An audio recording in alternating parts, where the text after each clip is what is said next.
Morning, everybody. This is Witcher the Wizard. It is Monday morning, the March 11th, but this video is being shot for the Twin Flame, the Twin Within energy read for March 10th through the 16th. Again, I missed my Sunday. Sunday was just, I don't know, crazy, but here I am Monday morning. I'm doing it, so we're going to get it out for anybody who wants to watch it. Yeah, I don't know about you guys, but I didn't sleep well last night. I don't know if it was the change in the time, the springing forward, missing the hour. I actually love the change in time to daylight savings time, which is what we're on now. In the wintertime, we're on standard time, and in the spring, summer, and fall, we're on daylight savings time. What that does is it shifts the dawn, sunrise. It shifts sunrise to later in the day, so that we're not all still in bed when the sun comes up, right? Which makes sense. You don't want to still be in bed when the sun is already up.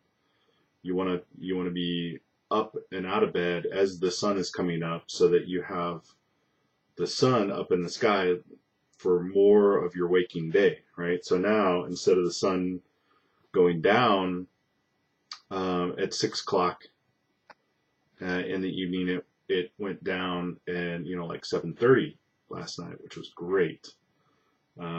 So that's what that means. And I love daylight savings time because I want to have the sun up when I'm up and staying up in the sky later in the day. But man, that time shift, I don't know, was the time shift or if there's like some crazy energies going on. I feel like crap. I didn't sleep well last night. I don't feel good today. I'm like really like low energy. But I'm trying not to make it mean anything. So that's one of the habits I think that most people get into, is that we feel something, and then our brain, because our brain is always trying to categorize things so that it's, our brain is one giant relational database. So at least part of it. Part of our brain is a relational database. And it's, relational database is black is to white, as salt is to pepper, that kind of thing. So it's always trying to categorize things so that it knows how to think about things effectively and efficiently in an organized manner. So there's nothing wrong with that. The problem is that I think it tries to do that with too many things. And so certainly when we, feel an emotion or an energy, something happens and our brain just wants to try and categorize it. Well, what does this mean? What does it mean? And a lot of times it just doesn't mean anything. Or we don't know what it means. Maybe it means something, but we don't know what. But if you try to categorize it, first of all, that puts a lot of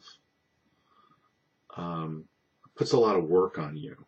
It's a lot of mental work. It's a lot of emotional work, and eventually that trickles down to a lot of physical work, right? Because that mental and emotional work has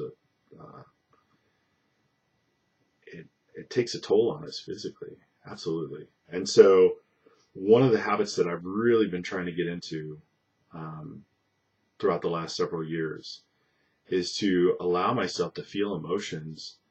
And as soon as I realize that I'm trying to make it mean something, I take a step back and I say, okay, this doesn't necessarily mean anything. I feel really down in the dumps this morning, and I could easily allow myself to, go down that rabbit hole of I'm depressed and my life sucks. Or I could just say, it is what it is. I'm feeling low energy. I'm feeling, kind of down in the dumps, but I don't know what that means. I mean, gosh, maybe I just didn't, maybe I ate something wrong. Maybe I need to change my diet, or who knows, maybe, whatever. I have no idea what that means. So don't make it mean something unless it's glaringly obvious that that's what it means. All right, just kind of allow it to be. Just be like, oh, I'm low energy, I'm down in the dumps, whatever, and get on with your day. But don't try and force it to mean something unless it's really obvious that that's what it means. So, and even sometimes when you think it's really obvious, I mean, before I got out of bed, or even as I was getting out of bed, I just really was feeling down, like just, ooh, my life, you know. And but after I got out of the shower and got dressed, and I was thinking to myself, I can continue to go down this road, and I know it's not going to be good for me, because it's never good when you deal with a lot of depressive energies and depressive thoughts. Or I can just kind of say to myself, yeah, I'm feeling down right now. I don't know what's going on. Obviously I didn't get a good night's sleep. You can see it in my eyes. So I'll just say, okay, I didn't get a good night's sleep. I haven't eaten breakfast yet. I'm low energy. I'm just going to label it as I'm low energy and move on with my day. And just, be open to how the day treats me and what's going on. I've got some things that I'm obviously concerned and worried about, but okay, concerned about, that just means I need to put a little extra focus on it. Nothing bad has happened yet, so that's fine. But anyway, that's my rant for this morning. So if you're out there and you're going through some kind of feelings or emotions, I encourage you to allow yourself to feel those things, but just don't try to resist the urge to try and make it mean something. And that goes with like really happy, positive feelings too. I'll do the same thing. I'll get really happy and positive, and I'll just say, oh yeah, everything's great. But then what I tend to do is slack off on my duties and responsibilities. And so you go through this cycle of, ups and downs and highs and lows that everybody has. Everybody goes through those cycles of energies, high energies, low energies. We cycle through. That's one of the laws. That's one of the Hermetic laws. And science, backs this up too. Everything is energy, and energy is not just a particle. It's also a wave, and waves go like that. They go in wave-like motions. So they cycle through the highs and the lows. So everything in life does that. And what we want to not do is let those cycles of highs and lows change our daily behaviors. So and that's where establishing really good habits is so important.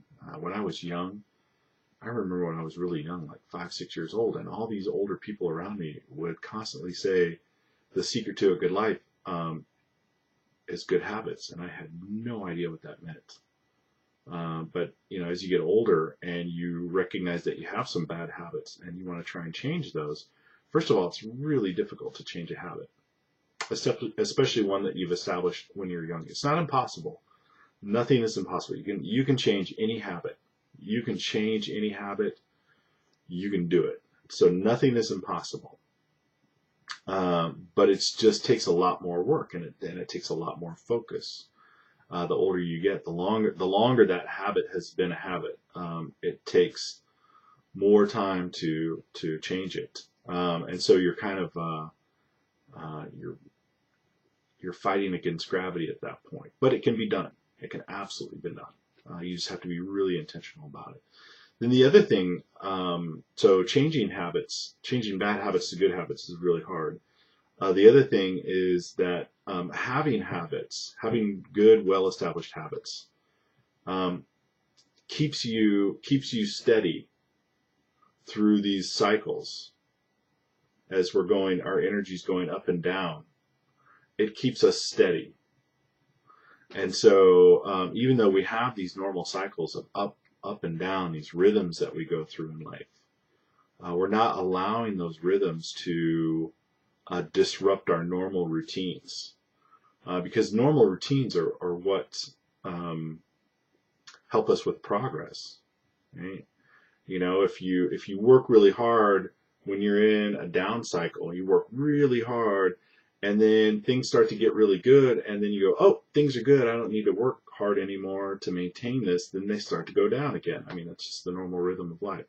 But if you maintain that good, steady rhythm uh, based on your good habits, then regardless of the ups and downs of the normal energy cycles in life, you're just maintaining that steady medium, and and your life will maintain a steady medium. So anyway, that's I don't know why I got onto that, but there it is.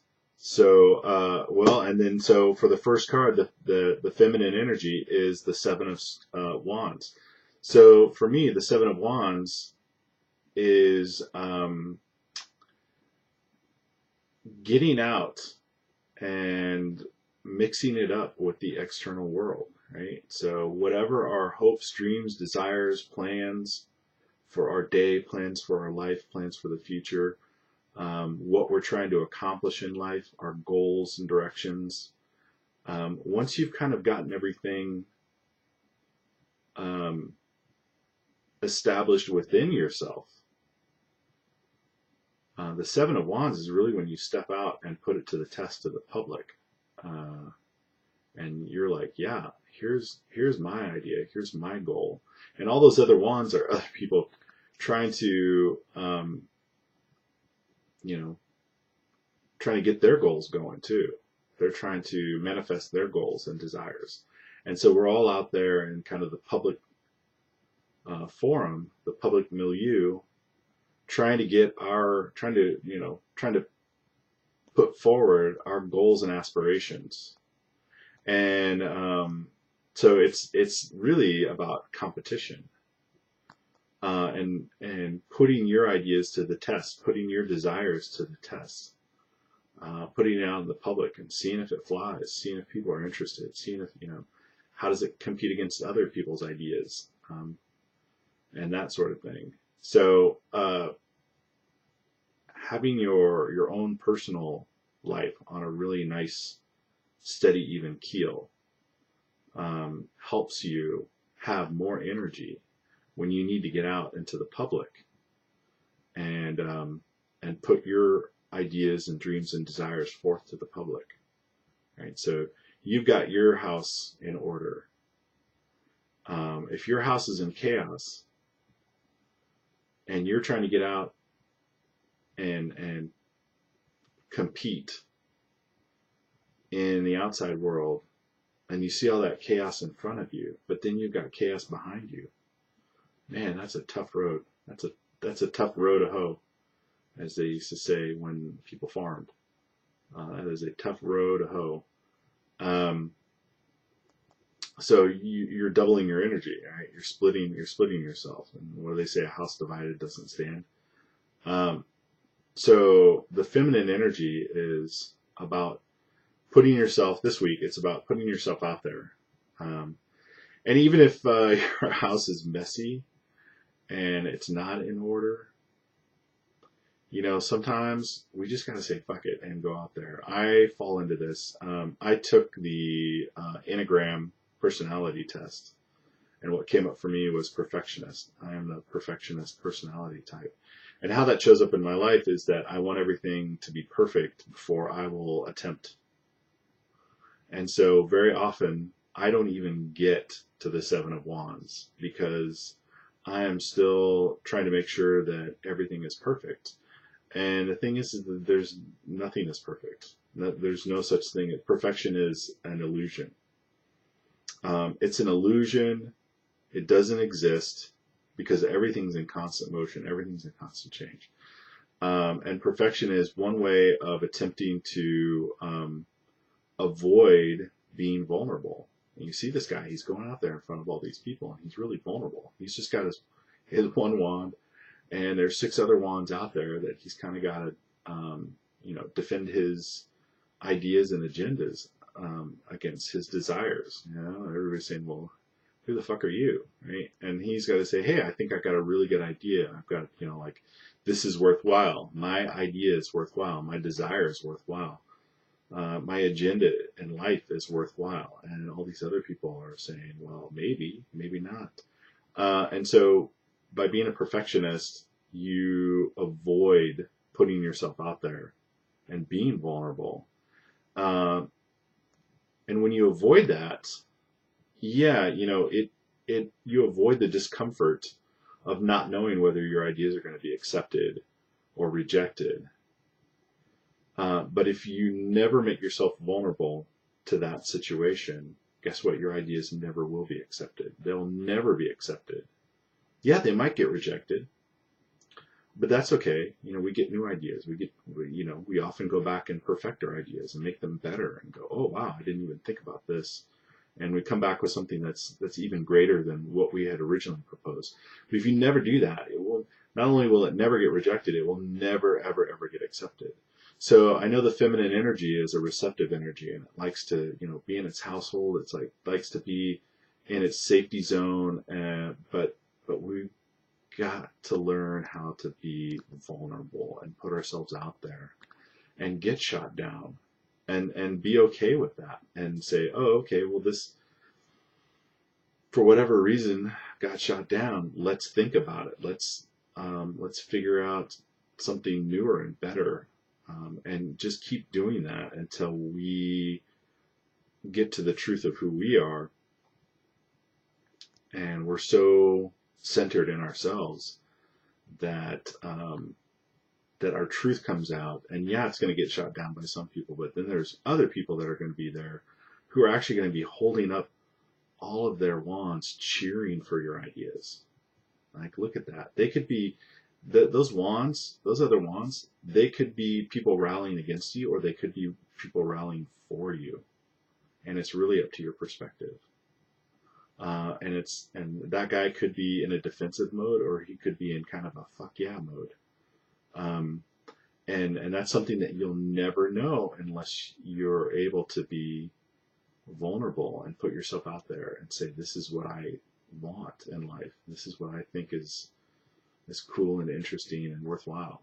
So that's the feminine energy for the week. I think it's a really good energy, because it's what ultimately makes things happen in the world. Right? When you get out there and you say, this is what I think, this is what I believe. I mean, it took me forever to put myself out on YouTube and to start doing these, and I was scared to death, and every video was just pulling teeth because I was so uncomfortable. I was so worried about how it was going to be received. Were these videos going to be received well? I mean, my last video only got 9 views, but would I like my videos to be more popular? Yeah, but what's more important than my videos being really popular is that I'm continuing to do them, even though I keep resisting, which is the real reason why they don't come out on Sundays. It has nothing to do with that I got too busy. The real reason is that I'm continuing to resist. There's a part of me that's just saying, don't do it. Don't do it. But then every time I get out and I do it, and I say, oh, okay, yeah, no, this is like the right thing for me to do, because it's me being vulnerable. It's me putting myself out there. And every time I do it, it gets a little bit easier. And I get a little bit more natural at it. And I get a little bit closer to being my real self. And I think I know that the ultimate goal of this is for me to just get to the point where I can get on camera and just really be my own self and say exactly what I need to say. And if only 9 people watch that video, but those 9 people like really appreciate what I've had to say, then that's all that really matters. That's, like just me getting out and being my own self, and you getting out and expressing your true self is what is most important in life. I cannot stress that enough. Things will start to change in your life when you do that, for the better. For the better. Like, everything will start to change. It will be uncomfortable at first. It will, more for some people, less for others. Everybody's a little different. But eventually that discomfort will go away. And what you'll have is you will be comfortable in your skin. You'll be comfortable talking about yourself, expressing your true views. And that's one of the greatest gifts of having a YouTube channel, isn't being super popular and having, like 1 million views. That's great too. I'm not going to lie. I would love that if that happened. It probably scares the crap out of me too. But it's nice being popular. But the greatest thing about YouTube is that it helps you practice being your truth, speaking your honesty, and that's what we're here to do in life. We're here to be our honest, true selves. And the more we do that in life, the better our life will get. So here's the masculine energy. Speaking of that, speaking your truth. So it's the Page of Swords. The Page of Swords is about learning how to have that discernment and speak your truth, speak yourself.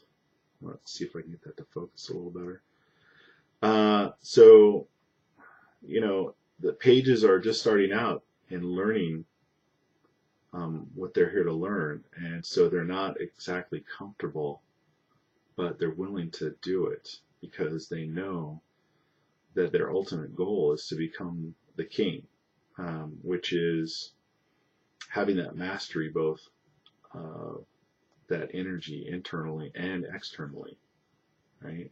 Not in order to master others, but in order to master yourself, right? This journey in life is all about mastery of ourselves and coming into union with ourselves, our masculine and our feminine energies. And when you can get your masculine and feminine selves to come into union with each other, when you have that true twin flame union, because that's what the twin flame journey is all about. It's not about you and somebody else. That other person who comes into your life who you think is your twin flame is there to mirror the things that you need to heal and address within yourself. But when you do that, when you really do that, when you really have that twin flame union within, you will manifest the things in life, including your romantic partner, that will be best suited for you. And by best suited for you, I mean bring you the best, greatest joy in your life.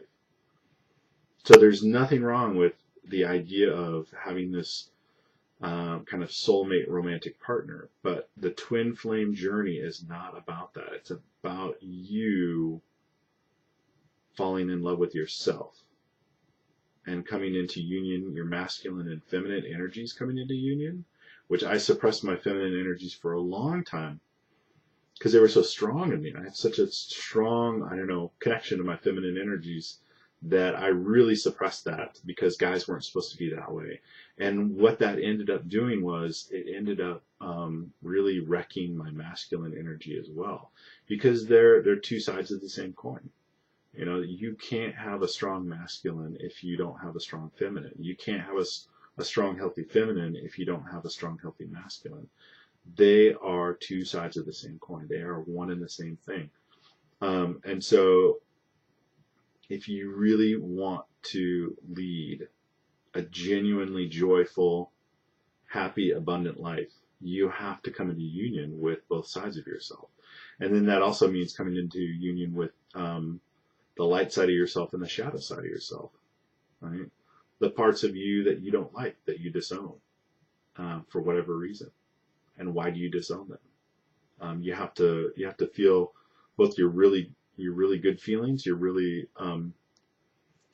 positive humanistic feelings, and then you have to feel all your anger and bitterness and jealousy and all of that kind of stuff. Jealousy, I have come to really love when I start to feel jealous about something, and I'll do a video on this, but when I realized that jealousy was an indication that somebody that I was jealous of was doing something that I ought to be doing, but I was preventing myself from doing it. Now I look at that as like, oh, I'm jealous of this person because they're doing X.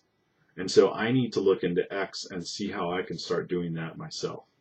Because that jealous feeling is an emotion saying, hey, you're supposed to be doing that thing that you're feeling jealous about as well. And it's like, oh, okay. Like, that's a really good indicator. If you don't know what you're supposed to do in life, look at people, and when you feel really jealous about them, write it down and go, I'm really jealous of this person. I'm feeling really jealous about them. And that's a really good indication of something that you're meant to be doing, but for whatever reason, you're holding yourself back. So do it. Yeah. So, and then the Page of Swords, it's about discernment. It's about not only discernment of knowing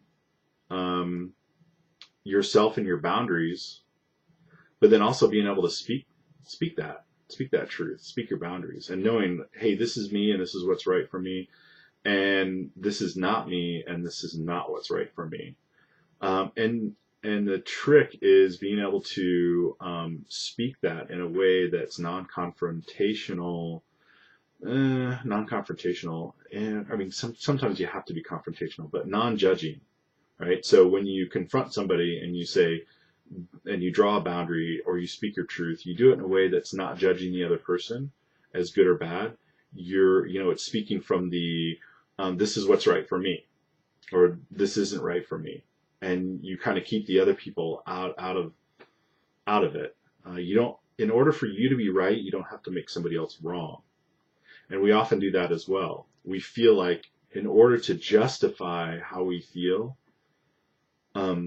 we have to justify it as this is right and you're wrong. But you can, and I know this sounds like moral equivalency, but you can just say, no, this is just my own personal preference, and it may be right for you, but it's not right for me, and that's okay. It's kind of like nobody has to be right or wrong in order to like different ice cream flavors. And that's the same idea. You don't have to be right or wrong to have different preferences in life. But you do need to know what those preferences are, and you do need to express them and establish those boundaries in a way that doesn't make other people feel wrong, but definitely establishes your boundary, your preference, and what is okay and not okay for you. So, all right, that's the masculine energy. All right, and for the surprise oracle card of the week, it is Come Together in Reverse. Come Together in Reverse. Interesting.